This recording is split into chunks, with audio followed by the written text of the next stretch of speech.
खामोश हो जाइए। This is as level chemistry.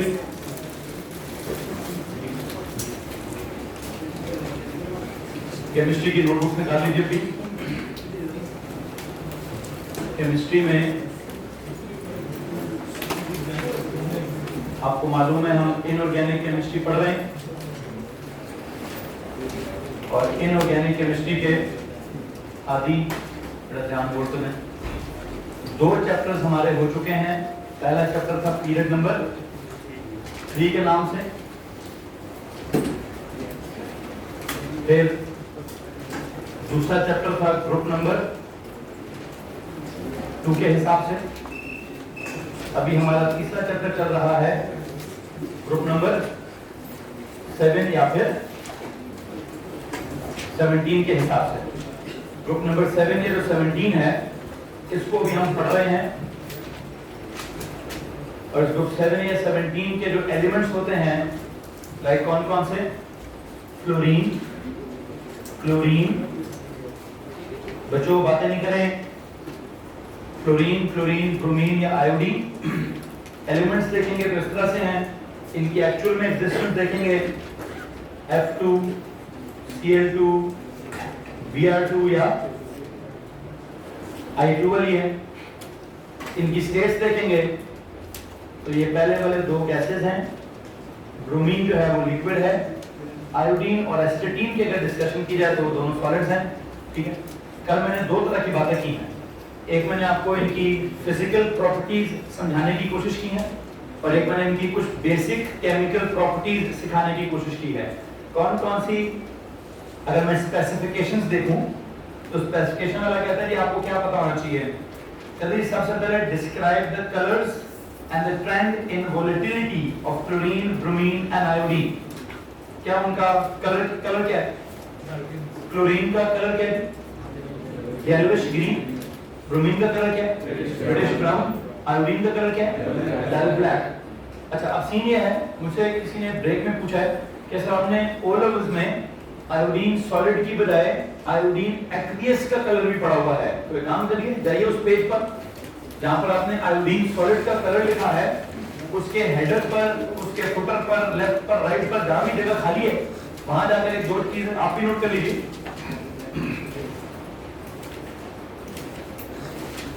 अगर तो आप आयोडीन सॉलिड को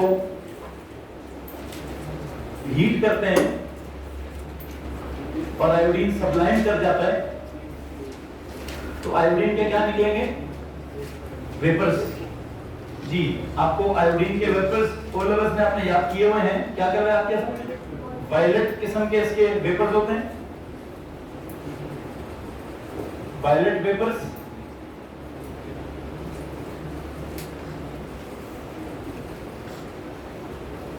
या फिर पर्पल, ठीक है, वायलेट क्या है जी भाई। इसी तरह आप वहां पे लिखिए कि अगर हम आयोडीन को पानी में डिसॉल्व करें और वो पानी में अगर थोड़ा सा डिसॉल्व हो जाए, dissolve it in water. Please बताइए आयोडीन एक्वियस का क्या कलर पड़ा हुआ है? यानी ब्राउन कलर पड़ा हुआ। This is brown solution. I hope मैं कहीं ओ लेवल्स में ब्लू ब्लैक भी पढ़ा होगा। ये ब्लू ब्लैक क्या चीज होती है? किस चीज में डालते हैं आयोडीन को? शायद वो बायोलॉजी में डाला होगा आपने। Dissolve in starch solution, iodine starch complex. जो भी ये सीन है इसका कलर क्या होता था? Blue black. जी, आई थिंक ये कलर्स किसी ने मुझसे ब्रेक में पूछे हैं कि आपने क्यों भी लिखा है, तो लिखवा देता हूँ साइड पे कहीं पे एक्स्ट्रा नॉलेज के तौर पर ये कलर्स लिख दीजिए। अदरवाइज स्पेसिफिकेशन हमसे क्या कहती है? Describe the colours of chlorine, bromine and iodine. मालूम है नहीं हमें उसके कलर्स क्या क्या हैं, ठीक है, पर डिस्क्राइब क्या करना है? ये स्टेट ही करना है कि ऊपर से नीचे जाते हुए कलर क्या हो रहा है? कलर डार्कर हो रहा है। क्लोरीन का पेल येलो है, क्लोरीन का येलोइश ग्रीन है, ब्रोमीन का रेडिश ब्राउन है, आयोडीन का ब्लैक है। अब डल ब्लैक कहें या उसको जेट ब्लैक तो मैंने एस्टेटिक के साथ लिखवाया हो। बहरहाल ये दो तीन एक्स्ट्रा कुछ कलर्स हैं, फॉलो में पढ़े तो लिख दे मसलन। फिर कहते हैं describe the trend in the volatility. इसका वोलेटिलिटी का ट्रेंड क्या है? जैसे जैसे हम नीचे जाते हैं, कल मैंने गलती कर दी थी, कल मैंने वोलेटिलिटी को क्या कहते हैं, इंक्रीज हो रही है, वोलेटिलिटी डिक्रीज हो रही होती है, they are less able to evaporate. जैसे जैसे नीचे जाते हैं वैन डर वाल्स फोर्स क्या होती है, एमआर ज्यादा हो जाता है, इलेक्ट्रॉन्स की तादाद ज्यादा हो जाती है, वैन डर वाल्स फोर्स से टीडीआईडी फोर्स की स्ट्रेंथ ज्यादा हो जाती है। पर टीडीआईडी फोर्स की स्ट्रेंथ के ज्यादा होने से हमने क्या पढ़ा है, जब उसकी स्ट्रेंथ ज्यादा होती है तो वैन डर वाल्स फोर्स की जब स्ट्रेंथ ज्यादा होती है तो मेल्टिंग बॉइलिंग पॉइंट इंक्रीज कर जाता है, उसका लिक्विड स्टेज में कन्वर्ट होने की मतलब आसान करते हैं, सीधे सीधे करते हैं। वोलेटिलिटी डिक्रीज हो जाती है। वोलेटिलिटी क्या था, एबिलिटी टू इवेपोरेट। ऊपर वाला तो है ही गैसेस, नीचे वाला लिक्विड है, उसमें क्या है, सॉलिड है। जब मेल्टिंग बॉइलिंग पॉइंट बढ़ता है तो एबिलिटी टू इवेपोरेट डिक्रीज हो जाती है, ये भी हमने देखा। फिर कहते हैं जी इनकी describe the relative reactivity of these elements. इन एलिमेंट्स की रिएक्टिविटी आपने कैसे डिस्क्राइब की है, नीचे जाते हुए रिएक्टिविटी डिक्रीज होती है, ठीक है, as what, as oxidising agents. मैंने कल ऑक्सीडाइजिंग एजेंट का जिक्र भी किया हुआ है, क्योंकि खुद इलेक्ट्रॉन्स को गेन करते हैं, खुद ये जब ये इलेक्ट्रॉन्स को गेन करते हैं खुद को क्या कर रहे होते हैं, खुद को क्या कर रहे होते हैं, खुद को रिड्यूस कर रहे होते हैं, तो औरों को जिससे रिएक्शन कर रहे होंगे उसको क्या कर रहे होंगे, उसको ऑक्सीडाइज कर रहे होंगे। तो ये किस तरह से एक्ट करते हैं, ऑक्सीडाइजिंग एजेंट्स के तौर पर एक्ट करते हैं। इनकी एक ऑक्सीडाइजिंग पावर होती है जो नीचे जाते जाते, हमने कल मेरे ख्याल से इकट्ठे लिख दिया सब कुछ, इस नीचे जाते हुए रिएक्टिविटी भी डिक्रीज होती है, इलेक्ट्रॉन अफिनिटी भी डिक्रीज होती है, इनका क्या बोलते हैं ऑक्सीडाइजिंग पावर भी डिक्रीज होती है, इनकी इलेक्ट्रोनेगेटिविटी भी डिक्रीज होती है। ये सारे के सारे कैरेक्टर्स नीचे जाते हुए डिक्रीज होते हैं। जी फ्लोरीन ज्यादा वोलेटाइल है, हाँ फ्लोरीन ज्यादा वोलेटाइल है, लेकिन फ्लोरीन को डिस्कस करने की जरूरत नहीं है, फ्लोरीन ब्रोमीन और आयोडीन डिस्कस करें, ठीक। बात आपने पूछी है एग्जैक्टली वैसी ही है। बहरहाल मैंने अब यहाँ पे देखें, अगर हम एक काम करते हैं, एक काम करेंगे जनाब, मुझे तो आखिरी बात बता दीजिए जो लिख दिया हमने, क्या जी बॉन्ड लेंथ, बॉन्ड की स्ट्रेंथ डिक्रीज हो रही है, इलेक्ट्रोनेगेटिविटी डिक्रीज हो रही है। ओके, इससे पहले कि मैं रिएक्शन स्टार्ट करूं तो जो किसी के पास अगर डेटा बुकलेट है तो हाथ खड़ा करें। एनीवन डेटा बुकलेट है किसी के पास, चेक करें प्लीज। नहीं, ओके, जो एंड पे जाए ना बिस्मा तो सर बाबर बोलो, सर जेब कह रहे हैं केमिस्ट्री वाली डेटा बुकलेट दे दें, केमिस्ट्री की डेटा बुकलेट दे दें। मैं डेटा बुकलेट को देखकर कुछ वैल्यूज यहाँ पे मेंशन करना चाहूंगा। कौन सी वैल्यूज? इससे पहले कि मैं रिएक्शन स्टार्ट करूं, मैं चाहता हूं कि आप एक छोटा सा टेबल बना लें, एक टेबल बना लें जी, किस चीज का,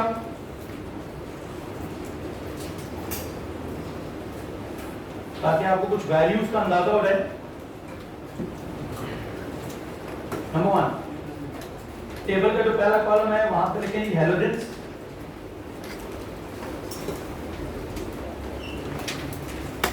जी हैलोजेंस की मैंने क्या क्या चीज डिस्कस की है, इलेक्ट्रोनेगेटिविटी देखते हैं, इलेक्ट्रोनेगेटिविटी देखते हैं,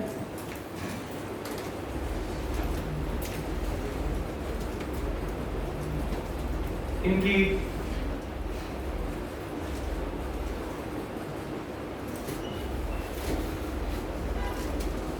इलेक्ट्रॉन अफिनिटी देखते हैं, बल्कि इलेक्ट्रॉन अफिनिटी,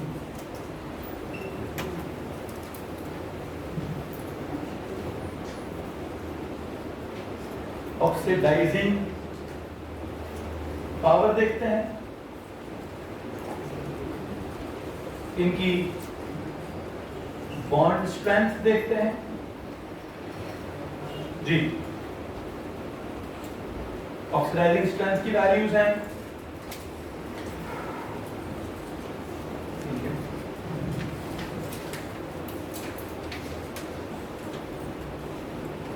यहां पे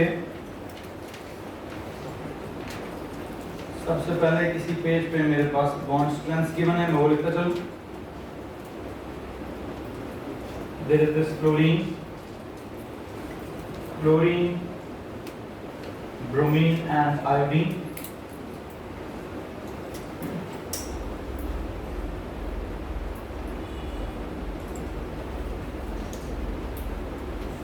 क्लोरीन की बॉन्ड स्ट्रेंथ की वैल्यू को छोड़िए, क्लोरीन की बॉन्ड स्ट्रेंथ डिस्कस करते हैं। 242, नीचे जाते हुए 193 और नीचे जाते हुए 151।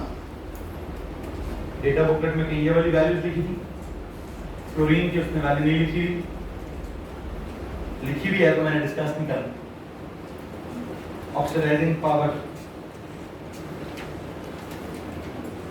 ऑक्सीडाइजिंग पावर किसी जिस भी यूनिट में लिखी है मैं इसकी पावर डिस्कस करता चलूं। क्लोरीन की पावर है +2.87, क्लोरीन की पावर है +1.36,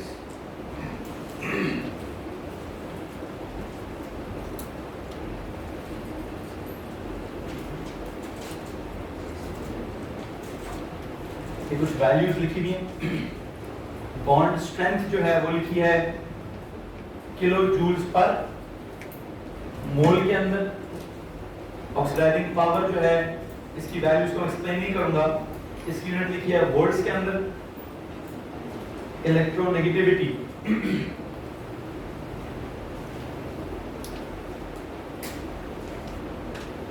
उसकी वैल्यू डेटा बुकलेट में नहीं लिखी हुई, लेकिन लेट मी टेल यू, आपने पिछले दिनों को वर्कशीट की थी, शायद उस वर्कशीट में कहीं लिखा हो, यानी उस वर्कशीट में कहीं आपने फ्लोरीन की या क्लोरीन की सवाल के अंदर इलेक्ट्रोनेगेटिविटी की वैल्यूज गिवन थी। इसको याद है? प्लीज चेक करें कि उसमें फ्लोरीन क्लोरीन की गिवन थी या क्लोरीन और ब्रोमीन की गिवन थी। चलो जो भी था भाई, फ्लोरीन की मुझे पता है, फ्लोरीन की वैल्यू है 4.0।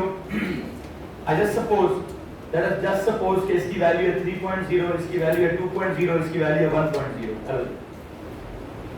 वैसे एग्जैक्ट नहीं है, मैं डेटा बुक में नहीं लिखी हुई, मैं खुद से सोच रहा हूं जी। ठीक है, 2 मिनट रुकिए, इसकी एग्जैक्ट वैल्यू लिख लेते हैं।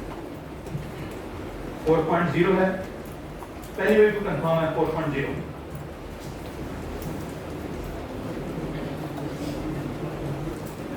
दो वैल्यूज का जो मेरा रटा था वो ठीक है, अगली वैल्यू खराब है। यहाँ 4 है, यहाँ 3 है, ये 2.8 है और ये 2.5 है। हेलो जी, तो भाई आपने याद नहीं करनी, कोई वैल्यू याद नहीं करनी, या तो डेटा बुकलेट में कहीं मिल जाएगी या सवाल वाला हमें कहीं ना कहीं बता देगा। मैं जस्ट ये वैल्यू इसलिए लिखवाना चाहता था कि मैंने आपको कल क्या पढ़ाया, मैंने आपको कल ये कहा कि जैसे जैसे हम नीचे जाते हैं इस तरह तो एक और भी होगी वो इलेक्ट्रॉन अफिनिटी, उसकी वैल्यू इसलिए नहीं लिखवाना चाहता है, वो टर्मी किधर है, वो टर्मी एस में नहीं है, वो A2 में जाके समझाऊंगा, इसलिए मैंने उसकी वैल्यू छोड़ दी।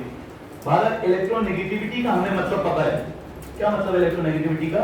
एबिलिटी, इधर देखो भाई, इधर देखो, ability of an atom to attract the shared pair of electron, ability of an atom to attract the shared pair of electron. Fluorine की एबिलिटी सबसे ज्यादा है, नीचे जाते जाते हैं तो एबिलिटी कम होती जाती है। क्यों? एटम का साइज बड़ा होता जाता है। अगर आप यहाँ पे एटम का साइज लिखना चाहेंगे, अगर यहाँ पे इनका एटॉमिक रेडियस लिखना चाहते हैं, उसकी वैल्यूज भी शायद है हमारे पास। क्लोरीन F, क्लोरीन, ब्रोमीन, मतलब मैं एटम्स का साइज लिख रहा हूं। फ्लोरीन का साइज यदि अगर आप लिखते हैं नैनोमीटर में 0.072, 0.099, 0.114, 133। जी भाई, what is happening to the size? इसका साइज था 72, इसका साइज है 99, इसका साइज है 114, इसका साइज है 133। तो नीचे जाते हुए साइज क्या हो रहा है? बड़ा हो रहा है। तो आई थिंक ये सारी वैल्यूज आपको क्या सजेस्ट करती हैं? जी भाई, ये वो ऑक्सीडाइजिंग पावर यूनिट का आवाज नहीं आ रही। Volts, volts. अब वो क्यों है नहीं समझा, ठीक है?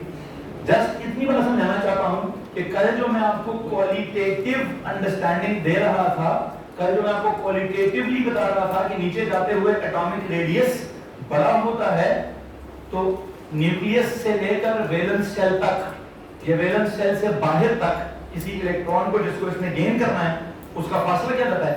फासला ज्यादा हो जाता है, तो फोर्स ऑफ अट्रैक्शन कम हो जाती है। जब फोर्स ऑफ अट्रैक्शन कम हो जाती है तो ability to attract the shared pair भी कम हो जाती है, ability to gain the electron. देखिए इलेक्ट्रोनेगेटिविटी क्या है? Ability to attract the shared pair, वो तो बात की बात है। ये क्या है? ऑक्सीडाइजिंग पावर का मतलब क्या है? Ability to gain the electron, ability to gain the electron भी क्या हो रही है? कम हो रही है। What is this bond strength? जो उसके बॉन्ड्स बने हुए हैं, लाइक F2 का मतलब क्या है? F single bond F, Cl2 का मतलब क्या है? Cl single bond Cl, Br2 का मतलब क्या है? Br single bond Br, I2 का मतलब क्या है? I single bond I। जब एटम्स का साइज ही बड़ा हो गया है तो बॉन्ड की लेंथ भी क्या हो जाएगी? बड़ी हो जाएगी, लेकिन बॉन्ड की स्ट्रेंथ क्या हो जाएगी? तो कम हो जाएगी। इसमें अगर किसी को प्रॉब्लम है तो हाथ खड़ा कीजिए। कल जो मैं आपको क्वालिटेटिवली बातें बोल रहा था, उनकी क्वांटिटेटिव वैल्यूज मैंने आपको लिस्ट कर दी हैं। किसी के पास अगर कोई सवाल है तो प्लीज हाथ खड़ा कीजिए। एनीवन, ये वैल्यूज भी वही चीजें सजेस्ट कर रही हैं जो हमने कल पढ़ी हुई हैं। मुझे उम्मीद है किसी को मसला नहीं होगा इस बात से। ओके जी, तो हमारा एक्चुअल टॉपिक क्या है? हमारा एक्चुअल टॉपिक है भाई आज क्या? Reactions of halogens. तो हेडिंग दीजिए please, chemical reactions of halogens. Specific properties हमारी पूरी हो चुकी। आज का जो हमारा टॉपिक बनता है वो क्या है? Chemical reactions of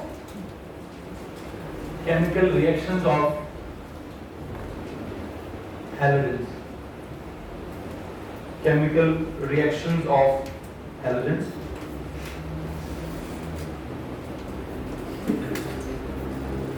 You know what? सबसे पहला अगर मैं इसका रिएक्शन कराऊं तो let me tell you it is with metals.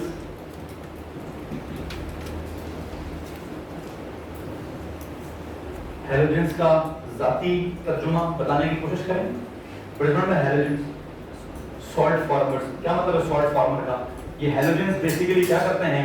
ये मेटल्स के साथ रिएक्शन करते हैं और उनके साथ रिएक्शन करके क्या बनाते हैं? सॉल्ट्स बनाते हैं। तो हैलोजेंस का मतलब क्या होता है? Salt formers. They react with metals to form क्या? वैसे तो मेटल हैलाइड बनाते हैं। क्या बनाते हैं? वैसे तो मेटल हैलाइड बनता है, लेकिन हम उस मेटल हैलाइड को क्या कहते हैं? सॉल्ट भी कहते हैं। सॉल्ट भी कहते हैं। Metals, metal plus halogen it give you क्या? Metal halide. That is known as क्या? This metal halide is basically known as salt. This metal halide is basically known as a salt। इसमें अगर मुझे आप examples देने दें, कौन कौन सी एग्जांपल्स है भैया? अगर मैं कहूं कि सबसे टिपिकल 3 एग्जांपल देनी है, बेटा बंद कीजिए इस मोबाइल को। तो मेटल्स में से सोडियम ले लीजिए, हैलोजेंस में से क्लोरीन ले लीजिए, उनका आपस में रिएक्शन करा दीजिए, क्या बनेगा? Sodium chloride, that is NaCl3। Sodium solid state में होता है, क्लोरीन गैसियस स्टेट में होती है। सोडियम क्लोराइड आयनिक कंपाउंड है, ठीक है। दिस मेटल हैलाइड, अच्छा वैसे आयनिक है कि कोवलेंट है, ये कैसे पता चलेगा? सर ये तो कैटाइन से डिसाइड होगा कि कैटाइन की पोलराइजिंग पावर कितनी है। मतलब इसका एल्यूमिनियम का 3 पॉजिटिव आयन था तो उसकी चार्ज डेंसिटी कितनी ज्यादा थी, तो उसकी पोलराइजिंग पावर बहुत ज्यादा हो गई, तो उसने एनाइन को इतना ज्यादा पोलराइज कर दिया कि हमने कहा आयनिक कैरेक्टर कम और कोवलेंट कैरेक्टर ज्यादा हो गया है, जिसको क्या कहते थे? Essentially covalent type category. अब मैं इस वक्त उस डिटेल में नहीं जाऊंगा। बैलेंस हो गया। What is this known as? This sodium chloride is known as common salt. एक छोटा नोट लिख दीजिए, sodium chloride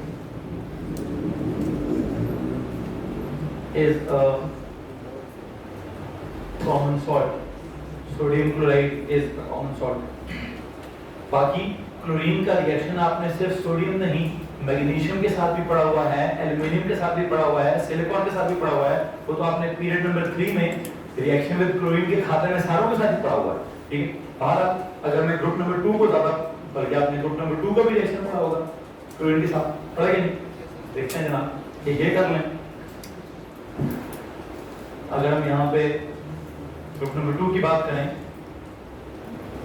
magnesium plus chlorine की बात करें या कैल्शियम प्लस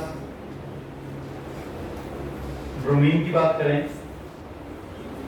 या पोटाशियम प्लस आयोडीन की बात करें,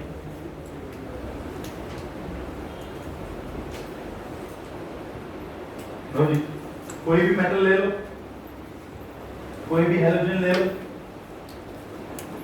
उनका रिएक्शन कराओ, क्या चीज बनेगी?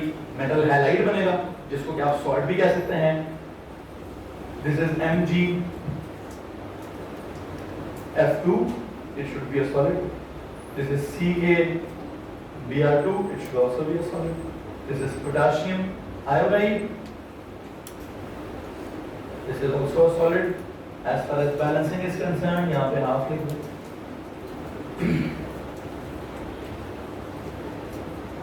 जी, इसमें अगर किसी को परेशानी है तो प्लीज हाथ खड़ा कर दीजिए।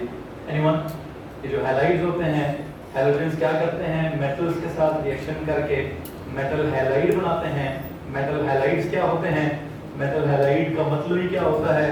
मेटल हैलाइड बेसिकली सॉल्ट को कहते हैं, और जहां तक इनकी सॉल्युबिलिटी का ताल्लुक है, मुझे उम्मीद है मैंने पढ़ाया होगा। तो क्या होता है? क्या करना था? Chlorides are generally soluble except for ओलोज में पढ़ा होगा आपने। एज्ड पीपल हैव कफ, याद आ रहा है कि नहीं आ रहा है? तो एक काम करो, यहाँ पे छोटा सा जुमला और लिखो, हैलाइड्स आर जनरली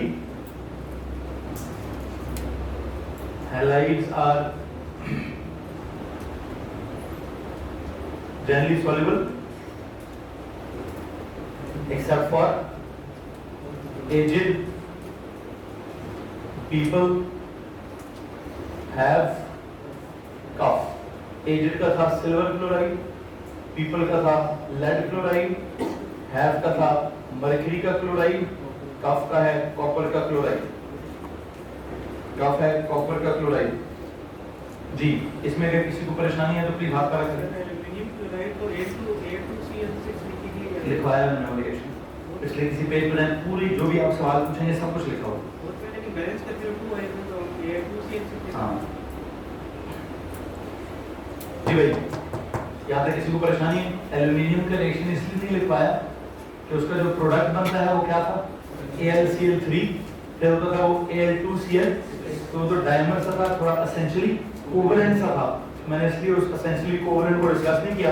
खैर आप पूछ लिया भाई ने, तो ये एल्युमिनियम सॉलिड प्लस क्या? Plus chlorine gas AlCl3, it is a solid. AlCl3 it is a solid. Balance करना चाहते हैं तो यहाँ 2 हैं, वहाँ 3 हैं, यहाँ 3 से मल्टीप्लाई करना है, 2 से कर लो, और फिर एल्युमिनियम के साथ भी 2 लिख दो, और इस 2AlCl3 को क्या करते हैं? Al2Cl6 लिख दो, जिसको आप क्या कहते हैं? Essentially covalent. ये सारी कहानी लिखी हुई हमने, ये सारी ये एसेंशियली कोवलेंट है। और एक और चीज भी है, क्या बोलते हैं उसको हम? डायमर है। इसमें डेटिव कितनी दफा लिखवाऊं मेरे पास? डेटिव बॉन्डिंग भी। मुझे उम्मीद है इस रिएक्शन में किसी को भी मसला नहीं होगा। इन तमाम रिएक्शन बिल्कुल ऑल ओवर स्टेप रिएक्शन है यार, इसलिए मैंने थोड़ी स्पीड लगाई भी है। थोड़ा सा भी जहां मुश्किल बात आएगी मैं रुक जाऊंगा, बिल्कुल स्लो डाउन कर जाऊंगा, don't worry. Reaction with metals, halogens react with metals to form metal halides, which are known as salts.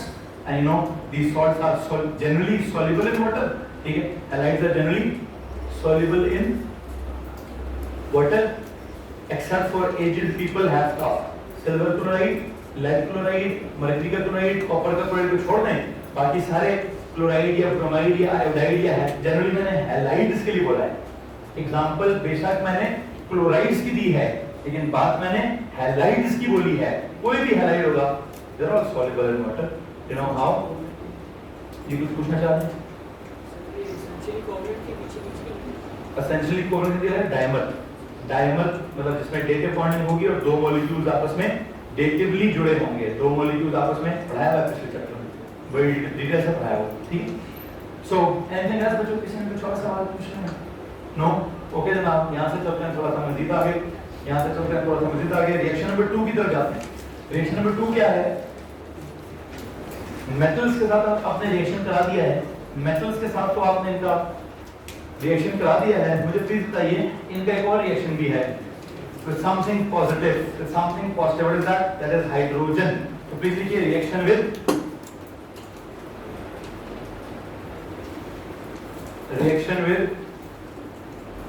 hydrogen. इधर देखते हैं कि क्या चीज बनेगी, सॉल्ट बनेगा या कोई एसिडिक चीज बनेगी, सॉल्ट बनेगा या कोई चीज। इससे पहले कि मैं उस पर जाऊं, मुझे यहां जाइए जहां पर लिखा है हैलाइड्स आर जनरली सॉल्युबल। यहां मैं एक एग्जांपल देना चाहता हूं कि सर ये जो NaCl सॉलिड है,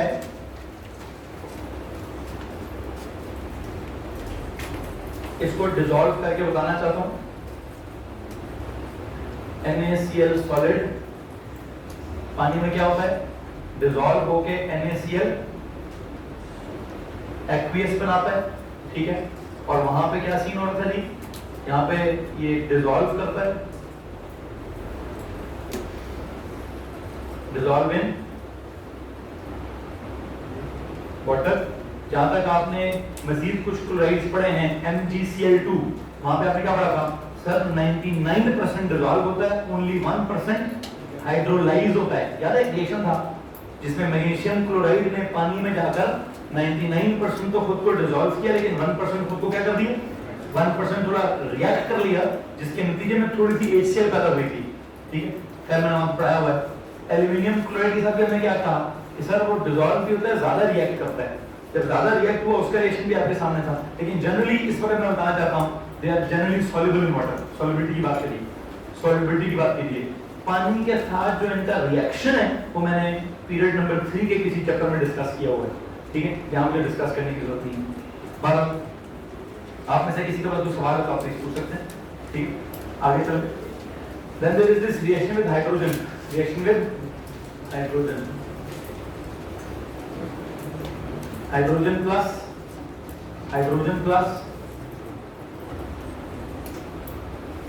halogen, hydrogen plus halogen, क्या बनेगा, क्या बनेगा, हाइड्रोजन हैलाइड। क्या बनेगा जी, हाइड्रोजन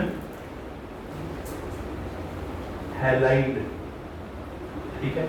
और अगर मैंने ये हाइड्रोजन हैलाइड पानी में डाल दिया, इस हाइड्रोजन हैलाइड को अगर मैंने पानी में डाल दिया तो क्या करेगा, ये भाईजान पानी में डिसॉल्व कर जाएगा, पानी में आयोनाइज कर जाएगा और aqueous solution of hydrogen halide बनाएगा, जिसको कि हम हेलो एसिड कहेंगे। क्या कहेंगे भाई, देखते हैं क्या उसकी एग्जांपल, देखते हैं क्या उसकी एग्जांपल। जनरली हाइड्रोजन का मैं रिएक्शन पढ़ा रहा हूं, हाइड्रोजन को हैलोजन के साथ अगर रिएक्शन कराऊं तो क्या चीज फॉर्म होती है, बहुत मेरी बात सुनते रहिएगा। Hydrogen is H2, it is a gas, plus halogen कौन सी ले लें, पहले लेंगे फ्लोरीन गैस, ठीक है। क्या होगा भाई, क्या होगा, देयर इज दिस HF जो कि फॉर्म होगा, that is also a gas, ठीक होगी। बैलेंस करने के लिए, बैलेंस करने के लिए एक एक जुमला मैंने इनके साथ और लिखवाना है। इससे पहले कि मैं इनकी सॉल्युबिलिटी की बात करूं, मैं इनकी सॉल्युबिलिटी की बात अभी नहीं करना चाहता, बल्कि पहले मैं इनकी किस चीज की बात करूंगा, पहले मैं इनके रिएक्शन की नेचर की बात करूंगा। मुझे एक बात बताइए, फ्लोरीन की रिएक्टिविटी के बारे में क्या ख्याल है आपका? आपने कहा सर फ्लोरीन की इलेक्ट्रोनेगेटिविटी भी सबसे ज्यादा, फ्लोरीन की ऑक्सीडाइजिंग पावर भी सबसे ज्यादा, इनफैक्ट आपने फ्लोरीन की रिएक्टिविटी भी सबसे ज्यादा लिखी हुई है। Let me tell you one thing, this reaction is explosive reaction even at -200 degree Celsius. -200 degree Celsius किसी आर्कटिक में जाकर बिल्कुल बर्फ के अंदर भी जाकर इस रिएक्शन को करेंगे तो धमाका होगा भाई वहां पे। क्यों? हाइड्रोजन खुद बड़ी रिएक्टिव है और फ्लोरीन तो सबसे ज्यादा रिएक्टिव चीज है। फ्लोरीन से तो ज्यादा कोई रिएक्टिव एलिमेंट ही नहीं है। उसका जो रिएक्शन होता है हाइड्रोजन के साथ, दिस इज क्या, एक जुमला लिखवाना चाहता हूं, highly explosive even at -200 degree Celsius. क्या लिखवाना है? Highly explosive reaction, highly explosive reaction even at 200 degree Celsius. तो सोचिए अगर इसको रूम टेम्परेचर पे कराया गया, -200 डिग्री पे इसने धमाका मार देना है, तो +25 डिग्री पर इसने क्या कर देना है, ठीक है। बहुत ही ज्यादा विगरस, बल्कि विगरस तो छोटा होता है, कौन सा, बहुत ही ज्यादा एक्सप्लोसिव रिएक्शन है, तबाहकुन किस्म का रिएक्शन है। इसलिए इस रिएक्शन को लैब में कभी किया ही नहीं जाता, बल्कि आपको कब बता दूं, ये आपके सिलेबस में पढ़ाया भी नहीं जाता। वो सिलेबस की स्पेसिफिकेशन क्या कहता है, कहता है जी please study the reactions of chlorine, bromine and iodine. छोड़ो जी, फ्लोरीन के रिएक्शन भी छोड़ दें, ठीक है। इतना तबाहकुन रिएक्शन है कि हम इसको डिस्कस करें, ठीक है। पर डिस्कस करने में हमारा बिना लिख लीजिए, हम इसको मसला तो आता लगा। जहां तक इस हाइड्रोजन फ्लोराइड का ताल्लुक है, इसको पानी में डिसॉल्व करेंगे तो क्या होगा, कोई भी हाइड्रोजन हैलाइड पानी में बड़े आराम से डिसॉल्व होगा। क्यों डिसॉल्व होगा, हाइड्रोजन क्या चीज है, H single bond, H। Hydrogen क्या चीज है, X सिंगल बॉन्ड, X। ये हाइड्रोजन हैलाइड क्या चीज है, H सिंगल बॉन्ड, X। तो जी X की इलेक्ट्रोनेगेटिविटी देखिए, फ्लोरीन की कितनी है 4, क्लोरीन की कितनी 3, ब्रोमीन की कितनी 2.8, आयोडीन की कितनी। if I say hydrogen की electronegativity is 1, then what, hydrogen और हैलाइड में से किसकी इलेक्ट्रोनेगेटिविटी ज्यादा होगी, हैलाइड की ज्यादा होगी। अगर हैलाइड की ज्यादा होगी तो हैलाइड हमेशा क्या होगा, हैलाइड के ऊपर हमेशा पार्शियल नेगेटिव चार्ज आएगा और हाइड्रोजन के ऊपर पार्शियल पॉजिटिव चार्ज आएगा। एक काम करें, इस पेज के हेडर पे जाके एक नोट लिखें, hydrogen is less electronegative, hydrogen is less electronegative, hydrogen is less electronegative than what, than all the halogens.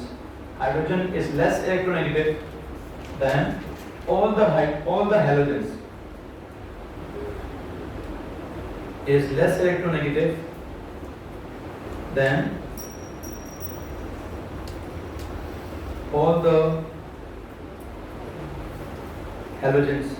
वहां पे अप्रोक्सीमेटली उसकी वैल्यू लिख दीजिए, अप्रोक्सीमेटली मतलब अगर मैंने इसकी वैल्यू 4 बोली है, इसकी वैल्यू 3 बोली है, इसकी वैल्यू 2.8 बोली है, इसकी वैल्यू 2.5 बोली है, एक चीज तो कंफर्म है कि हाइड्रोजन की इलेक्ट्रोनेगेटिविटी की वैल्यू लेस देन क्या होगी, लेस देन 2.5 होगी। अब उसकी एग्जैक्ट वैल्यू क्या है, डेटा बुकलेट में नहीं लिखी हुई, कहीं गूगल करनी पड़ती है, ठीक है। मैं कहीं करके तो आपको इसकी वैल्यू लिखवा दूंगा।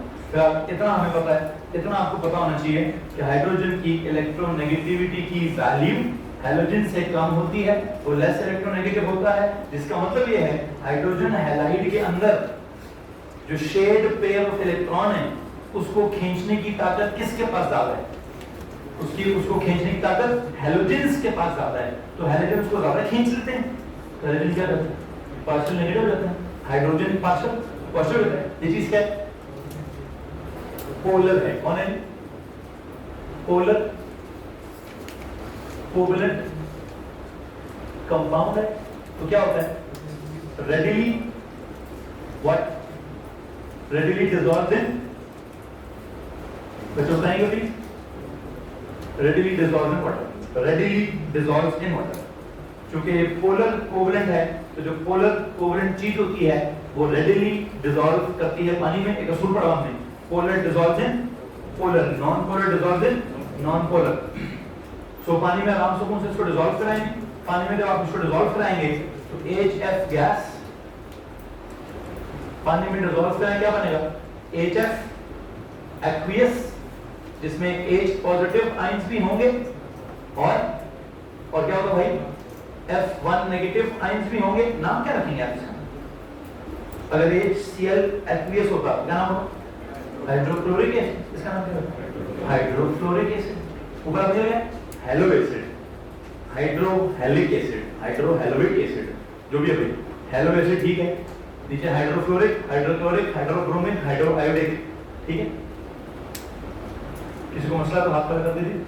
What does it mean, it means कि मेटल्स के साथ जब आपने हैलोजन का रिएक्शन कराया तो जो मेटल हैलाइड बना उसकी नेचर क्या थी, उसको आपने सॉल्ट बोला। क्या बोला भाई, सॉल्ट बोला।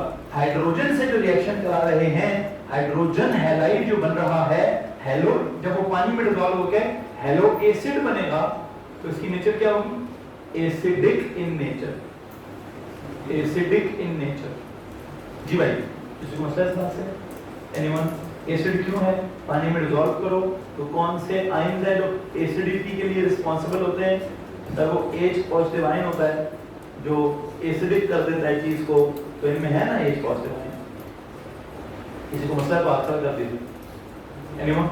नो? तो यू नो व्हाट, हम यहाँ पे हाइड्रोजन का, हाइड्रोजन नहीं, हैलोजेंस का रिएक्शन विद हाइड्रोजन पढ़ रहे हैं, और उसका रिएक्शन विद हाइड्रोजन क्या है? हाइड्रोजन हैलाइड फॉर्म होता है। हाइड्रोजन हैलाइड पहली तो बात है आयनिक नहीं है, कैसा है? It should be a covalent compound. Hydrogen भी नॉन मेटल की तरह बिहेव करता है, हाइड्रोजन भी नॉन मेटल की तरह बिहेव करता है। एक और बात भी है, मैंने पोलर भी लिख दी है, कोवलेंट भी लिख दी है। हाइड्रोजन की स्टेट क्या है? Confirm gas. हाइड्रोजन डिपेंड करता है, फ्लोरीन हुआ और फ्लोरीन हुआ तो ब्रोमीन हुआ तो लिक्विड, एविन हुआ तो। हाइड्रोजन हैलाइड के बारे में क्या ख्याल है? नहीं, पहले initially it's a gas. Polar covalent compounds are generally you know what, they are gaseous, ठीक है? Unless until उनका MR बहुत ज़्यादा हो जाए या उनमें हाइड्रोजन बॉन्डिंग आ जाए, जैसे किसमें हाइड्रोजन बॉन्डिंग? HF में है हाइड्रोजन बॉन्डिंग, ठीक है? इतनी ज़्यादा नहीं, पानी में इतनी ज़्यादा होती थी कि पानी लिक्विड हो गया था। पानी में पता है कितनी ज़्यादा थी? पानी में एक तरफ हाइड्रोजन बॉन्डिंग नहीं, दो तरफ हाइड्रोजन बॉन्डिंग। कब मैंने इस बहस में आया, नो बहस, सबको गैस है, HF gas, HBr gas, HCl gas, HI gas, सबको गैस ही चाहिए, ठीक है? बहरहाल जो भी है, स्टेट का जो जहाँ तक ताल्लुक है, आपको मैंने कहीं हाइड्रोजन हैलाइड्स के बॉइलिंग पॉइंट का ट्रेंड पढ़ाया हुआ है, यानी पिछले किसी चैप्टर में जाएंगे वहां मैंने हाइड्रोजन हैलाइड्स के बॉइलिंग पॉइंट का ट्रेंड पढ़ाया हुआ, that is more than enough कि HF का बाकियों से तो ज्यादा ही होगा, पहले एकदम ऊपर फिर नीचे, फिर HCl, HBr, HI, ज्यादा वो V से बनाया था हमने, तो जाए ना वो बात करने कितने समय पीछे। कौन सा टॉपिक है जी? आपने कहीं TD-ID और TD-PD फोर्स का टॉपिक पढ़ा हुआ है?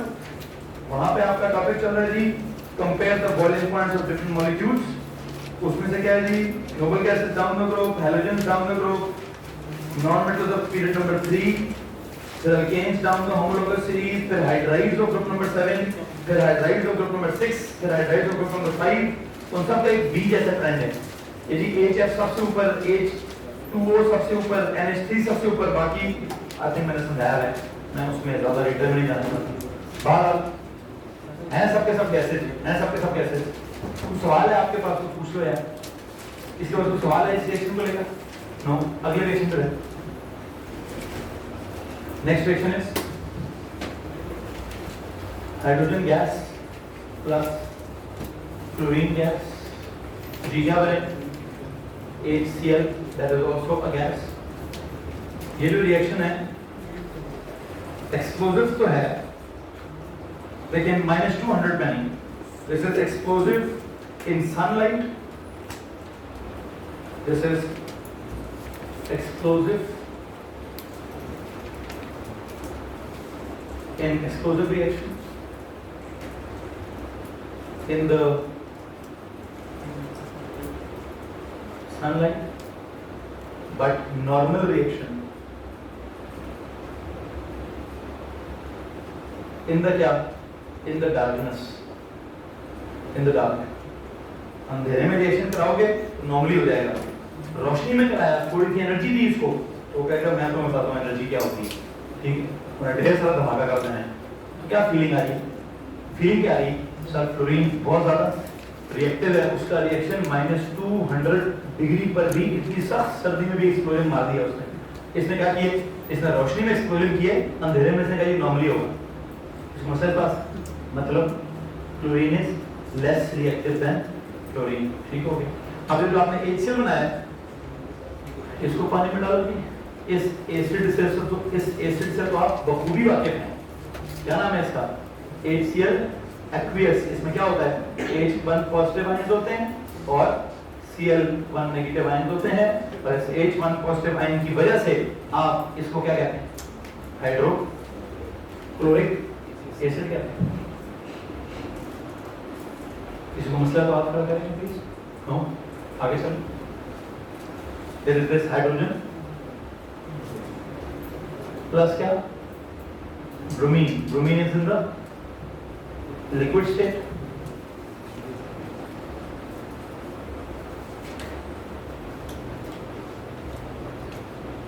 क्या करा? HBr।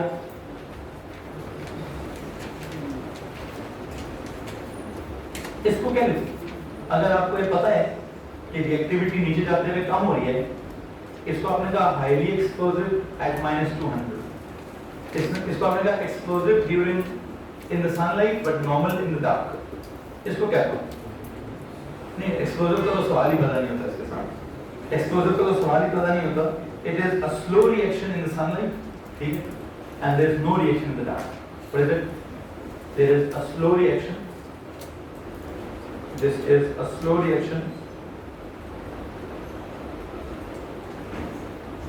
in the sunlight, but no reaction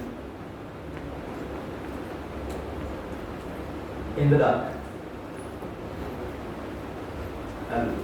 इससे क्या साबित हुआ? सर ब्रोमीन जो है वो क्लोरीन से भी क्या है? कम रिएक्टिव है। कितनी कम रिएक्टिव है कि सर सूरज की रोशनी भी अगर है तो बहुत स्लो करके उसके जैसे आपने क्लोरीन को क्या कहा कि सूरज की रोशनी में एक्सप्लोसिव रिएक्शन है। यहाँ वैसे क्या चाहिए था सर? सूरज की रोशनी में नॉर्मल सा रिएक्शन है, ठीक है? यहाँ आपने कहा सर अंधेरे में नॉर्मल रिएक्शन है, यहाँ क्या होगा? मैंने कहा अंधेरे में रिएक्शन ही कोई नहीं होता। ब्रोमीन का हाइड्रोजन से अंधेरे में कोई रिएक्शन ही नहीं होता। किसी को मतलब बात करा कर? एनीवन? अच्छा, फिर मुझे बात बताएं, अगर मैंने हाइड्रोजन का रिएक्शन कराया उसके साथ फिर क्या लिखूंगा? वो अंधेरे में नहीं होता, ये रोशनी में भी नहीं होता, थोड़ा होता है। ये बिल्कुल थोड़ा सा रिएक्शन होता है। इसके लिए क्या निशान डालते होते?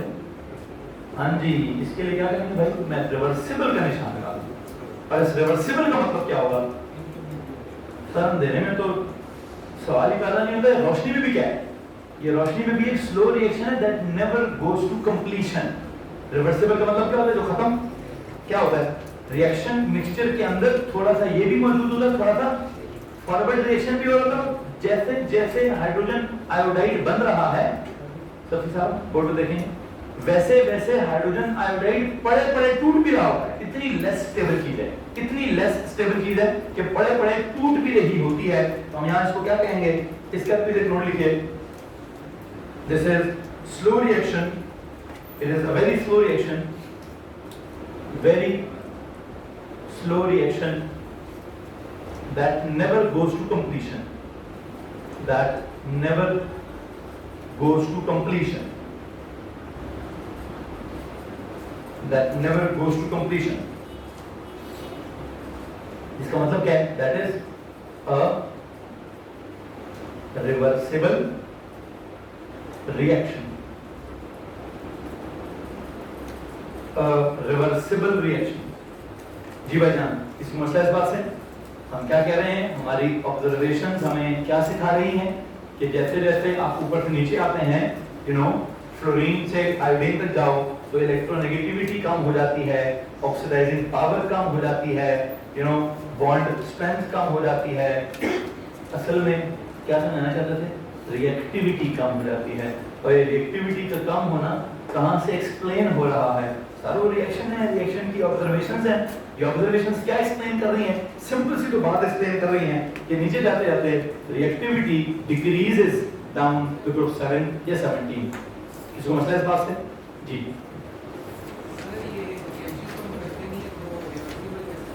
आवाज नहीं आ रही, समझ नहीं आ रहा सवाल, दोबारा बोलो। क्या मतलब रिएक्शन कम करते नहीं? क्या मतलब इस बात?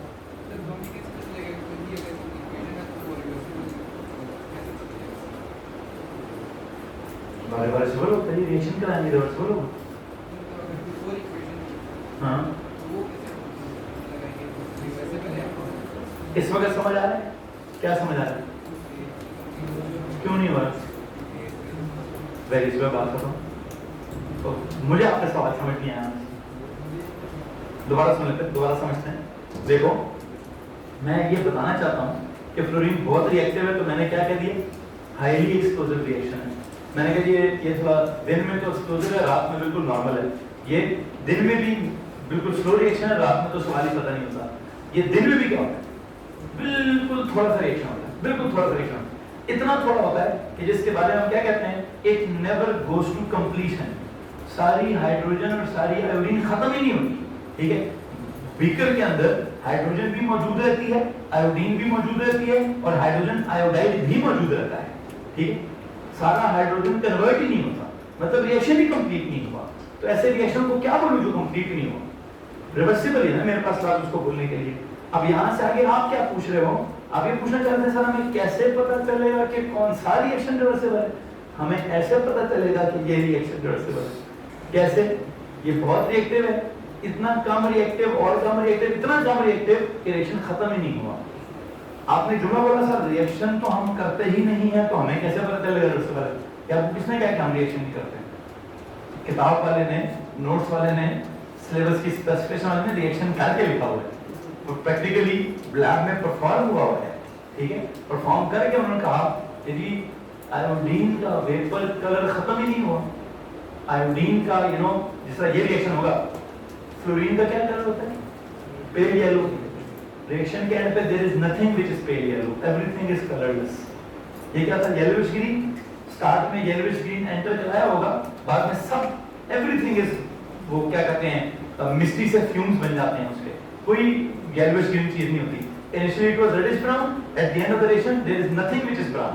तो सारे का सारा ब्रोमीन क्या हो गया, रिएक्ट कर गया। But when it comes to the reaction of iodine, if iodine was solid in the, क्या बोलते हैं, ब्लैक कलर में था, एंड तक चीजें ब्लैक रहती हैं, एंड तक मिक्सचर ब्लैक रहता है। क्या मतलब इस बात का, आयोडीन खत्म ही नहीं हुई, तो थोड़ा सा, हाँ इतना जरूर है थोड़ा लाइट ब्लैक हो जाएगा। इस सारा आयोडीन नहीं पता, बहुत कुछ आयोडीन कन्वर्ट भी हो गया है, ठीक है। तो ये बताना चाह रहा हूँ। बाहर इनकी सॉल्युबिलिटी की जब आप बात करेंगे तो सॉल्युबल तो होंगे। HBr गैस को जब आप डालेंगे पानी में तो ये क्या बनाएगा, HBr aqueous hydrobromic acid. HI को पानी में डालेंगे तो क्या बनाएगा, हाइड्रो आयोडिक एसिड, ठीक है। मुझे उम्मीद है इसमें किसी को प्रॉब्लम नहीं होगी, है तो हाथ खड़ा कर दीजिए। तो सवाल पूछना चाहते हैं तो प्लीज हाथ खड़ा कर दीजिए। एंड पे एक नोट जरूर लिखिए कि the above observations show that the observations suggest that the observations suggest that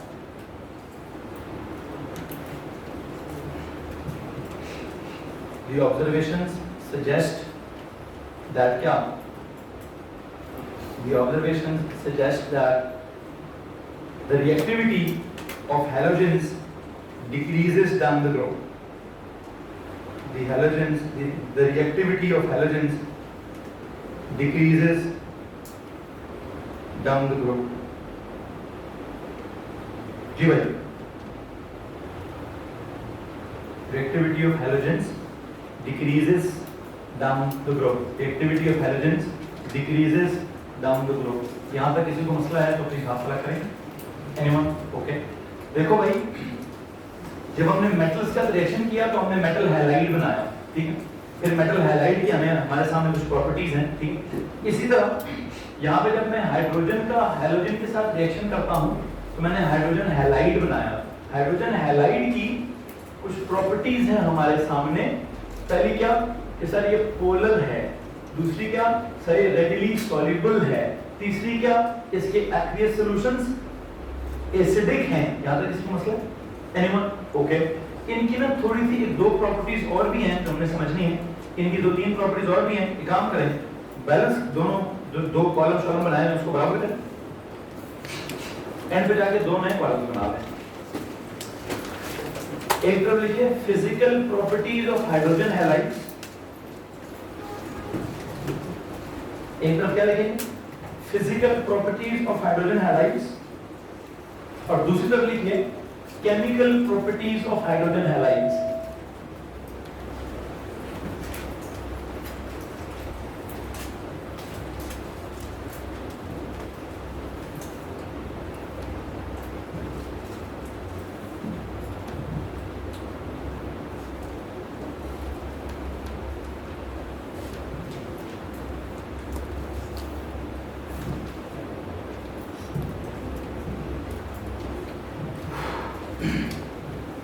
जी भाई, फिर अभी आपने क्या फॉर्म किए, हाइड्रोजन हैलाइड्स।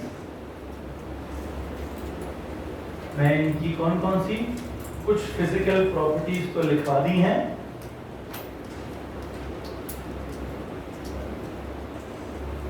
और अभी इनकी कुछ केमिकल प्रॉपर्टीज भी डिस्कस करता हूं। हाँ जी बेटा, ये हाइड्रोजन हैलाइड क्या चीज है? H X है, H single bond X, H single bond X में पार्शियल पॉजिटिव ये है, पार्शियल नेगेटिव ये है, एक तरह से पोलर कोवलेंट कंपाउंड है, ठीक हो गया।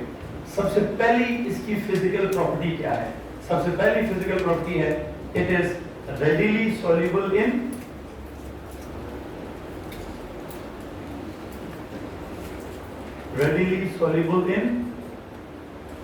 Water. Okay, if it is readily soluble in water तो इसका केमिकल मतलब क्या है? अगर ये compound readily soluble in water जाते हैं तो उनकी केमिकल प्रॉपर्टी क्या है?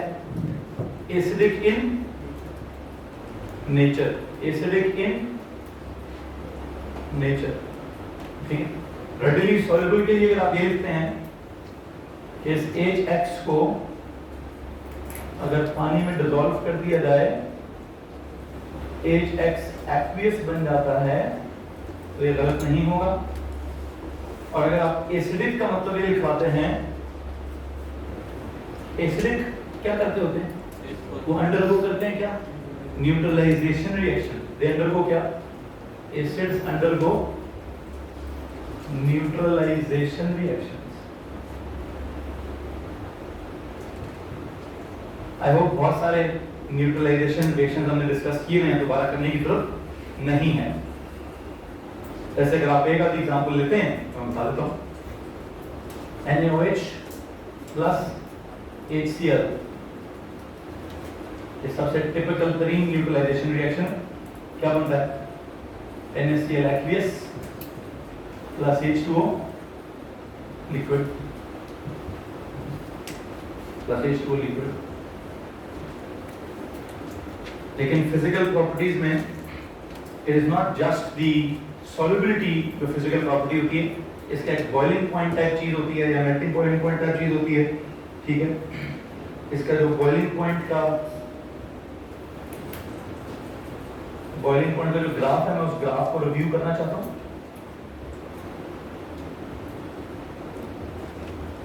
मैं यहां पे HF H Cl HBr HI, HF का बहुत ऊपर है,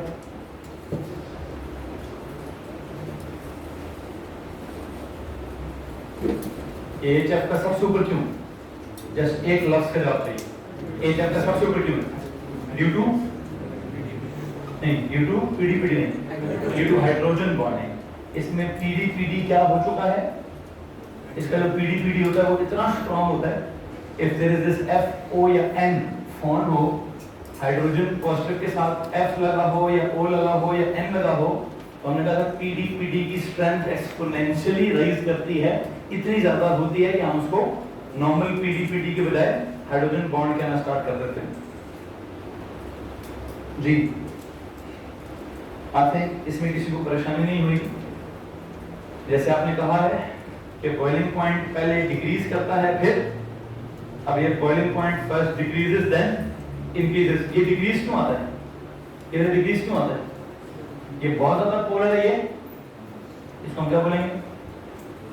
दिस इज हाईली पोलर,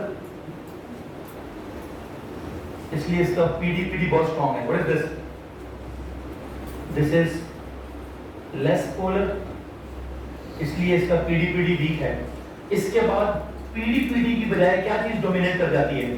इन दोनों में तो पीडी के हिसाब से कंपेयर होगा, इसका पीडी ज्यादा है, इसका पीडी कम है, बट आफ्टर दिस HCl मैंने कहीं लिखवाया होगा कि पीडी वाली बात इग्नोर हो जाती है और टीडी वाली बात प्रोमिनेंट हो जाती है। वैन डर वाल फोर्स का हम जिक्र करने लगते हैं, जैसे अब यहां से आगे जाते हैं, व्हाट हैपेंस, इस ट्रेंड में क्या होता है, mr इंक्रीजेस, तो फिर क्या होता होगा, mr अगर इंक्रीज हो जाए तो strength of van der Waals force increases.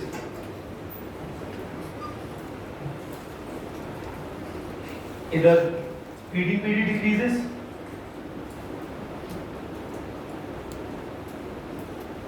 और इधर TDID या वैन डर वाल, जिसको हम सिंपल कह देते हैं, क्योंकि MR में इजाफा हो रहा है। HF और HCl में हम पोलैरिटी के डिफरेंस के हिसाब से पीडी का कंपैरिजन चलाते हैं, और HCl के बाद HBr और HBr के बाद HI का जो सीन आता है, वहां पे हम पीडी को इग्नोर कर देते हैं, बल्कि TDID को या वैन डर वाल को, ये अजीब सी बात थी, इस पे मैंने लंबा थोड़ा लेक्चर दिया होगा आपको किसी लेक्चर में कि जनाब होना तो पीडी ही चाहिए था, ऊपर से लेकर नीचे था, लेकिन पहले दो में पीडी के कंपैरिजन से ग्राफ बना, आखिरी तीन में TDID या वैन डर वाल के कंपैरिजन से हमने ग्राफ बनाया हुआ है। मैं इसमें अब मजीद फंसूंगा नहीं, मैंने अगले टॉपिक में जाना है, इसको या तो रटा मारिए या फिर वक्त मैं इसको नोट करूंगा। मैंने केमिस्ट्री पढ़ानी है, केमिकल प्रॉपर्टीज पढ़ानी है। केमिकल प्रॉपर्टीज में एक चीज तो क्लियर होगी कि they are acidic in nature. दूसरी चीज ये जो हाइड्रोजन हैलाइड्स होते हैं, इनकी जो बॉन्ड की लेंथ है वो नीचे जाते जाते क्या होती है, इंक्रीज होती है, जिसकी वजह से इनकी बॉन्ड की स्ट्रेंथ क्या होती है, वो डिक्रीज हो जाती है। तो काम करेंगे, अगर मैं इधर भी बॉन्ड स्ट्रेंथ या बॉन्ड लेंथ की वैल्यूज लिखवाऊं,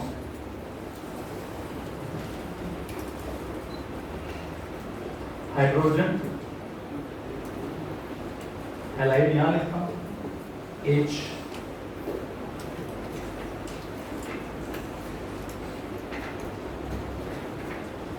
इनकी अगर हम बॉन्ड की स्ट्रेंथ लिखें,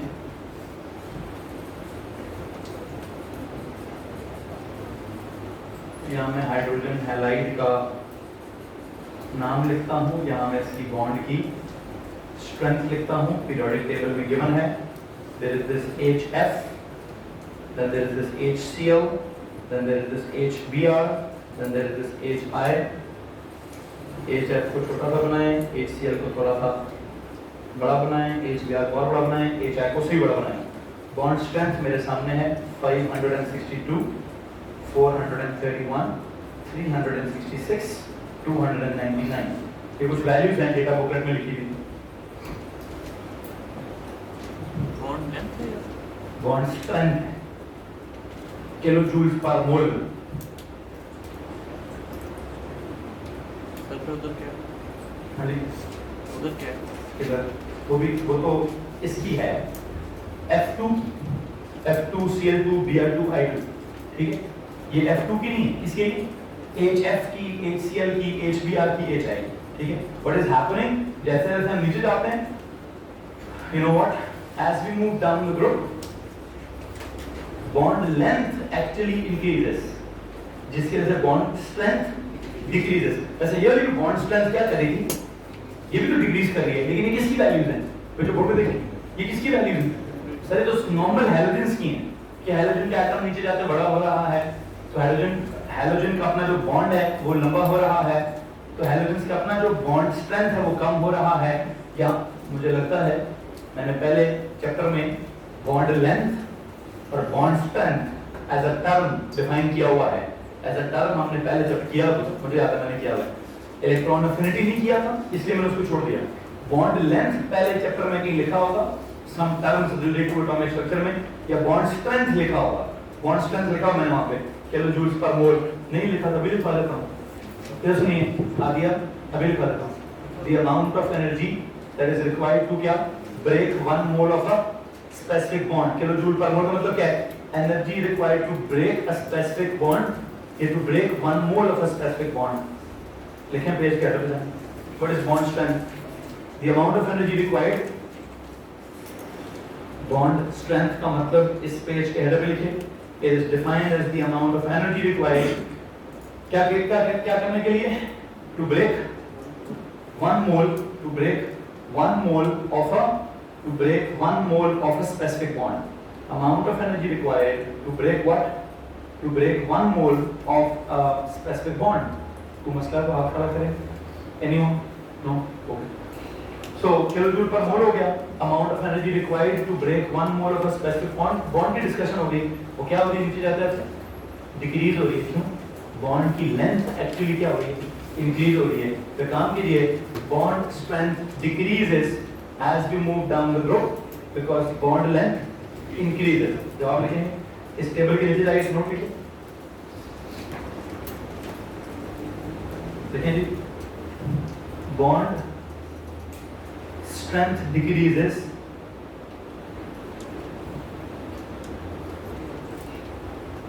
bond strength decreases as we move, increases नहीं है, अच्छा ठीक, bond strength in क्या है, decreases as we move down the group because bond length increases, because bond length increases, because bond length increases.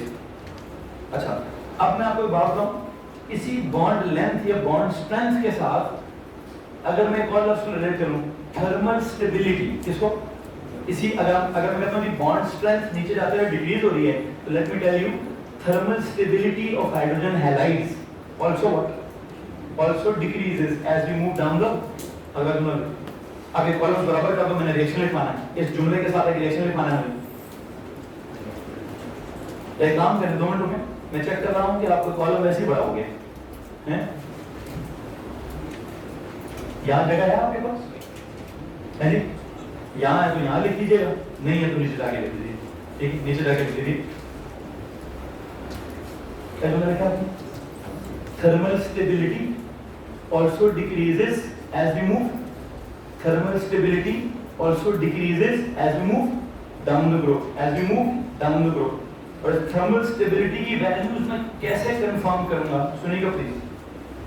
Thermal stability also decreases as we move down the group. Underline the word thermal stability.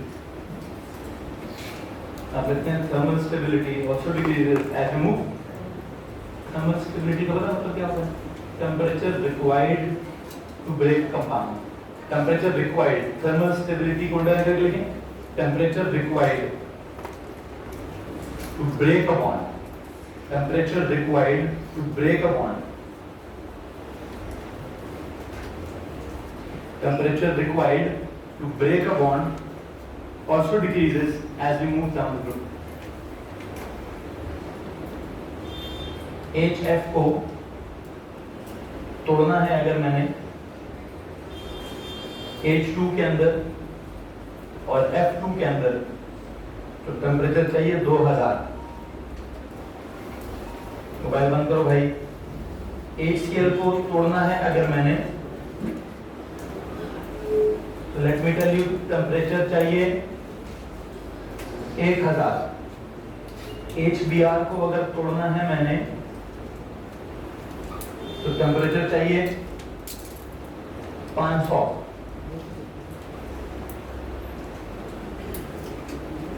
और अगर HI को तोड़ना है तो उसको तोड़ना मुश्किल नहीं है, थोड़ा सा हीट दे दें.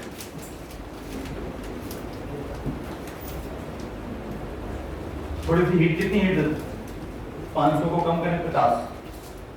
ये लो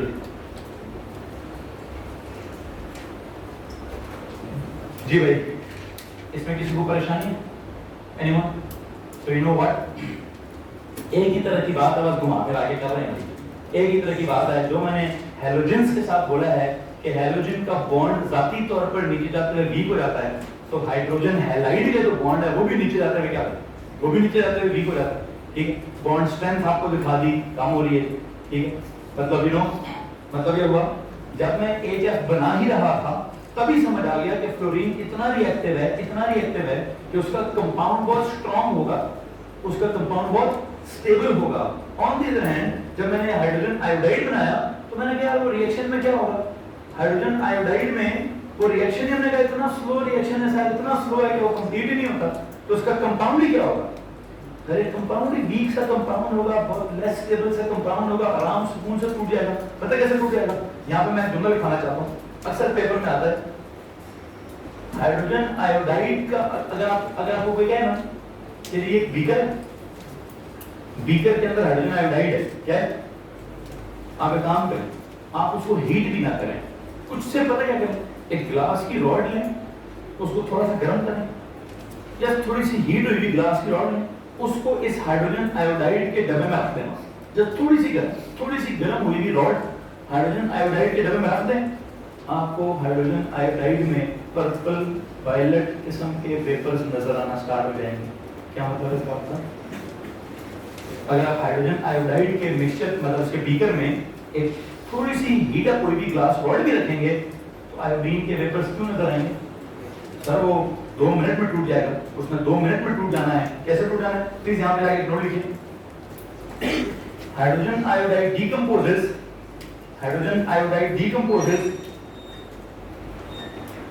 हाइड्रोजन आयोडाइड